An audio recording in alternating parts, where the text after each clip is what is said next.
দিন শেষে এটাই সত্যি যে আমরা যদি এই ব্যক্তিকেন্দ্রিক গোষ্ঠীকেন্দ্রিক পার্টিকেন্দ্রিক স্বার্থটাকে আগে দেখি, মানে মুখ দিয়ে যাই বলি না কেন ভিতরে ভিতরে এটাকে আগে দেখি, ক্ষতিগ্রস্ত আমরা সবাই হব। ধরেন আওয়ামী লীগ তাদের জায়গা থেকে শেখ হাসিনা তার একটা ধরেন ফ্যাসিস্ট একটা এম্পায়ার সাম্রাজ্য তৈরি করেছে।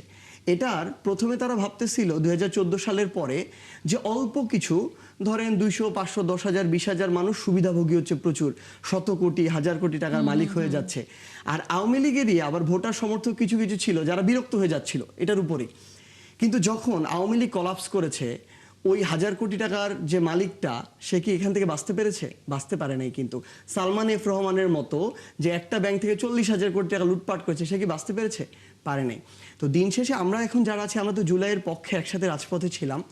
যদি আমরা দিন শেষে যেই বিষয়গুলো বলছি, ধরেন আজকে জনাব সালাউদ্দিন আহমেদ যেটা বলেছেন, যারা অপরাধী, যারা গণহত্যাকারী তাদের বিচার হবে, তাদের রাজনীতি করার অধিকার থাকতে পারে না, কথা বলেছেন, আমরা এটাকে সাধুবাদ জানিয়েছি। এখন এগুলো বাস্তবায়ন করতে হবে। একইভাবে ধরেন বর্তমান প্রধানমন্ত্রী জনাব তারেক রহমান যেই ধরনের কথা বলছেন, দুর্নীতি রাখবে না, স্বজনপ্রীতি রাখবে না, ক্ষমতার অপব্যবহার কাউকে করতে দিবে না, দলীয় হলেও ব্যবস্থা নিবে, কথাগুলো শুনতে ভালো লাগছে, আমরাও এগুলো সমর্থন করি, কিন্তু এগুলো কাজে বাস্তবায়ন লাগবে।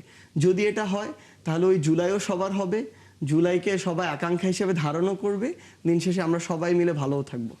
মানে আপনার কথা অনেকটা এরকম যে আসলে দিন শেষে আমরা ঠিকই জুলাইয়ের যে আকাঙ্ক্ষা নিয়ে মাঠে ছিল সবাই, কিন্তু যখন ক্ষমতার পালাবদল হলো তখন নিজ নিজ জায়গায় ক্ষমতাকেই আসলে তারা আগে নিয়ে আসলো, সাধারণ মানুষের কথা আসলে সেখানে পিছিয়ে গেল।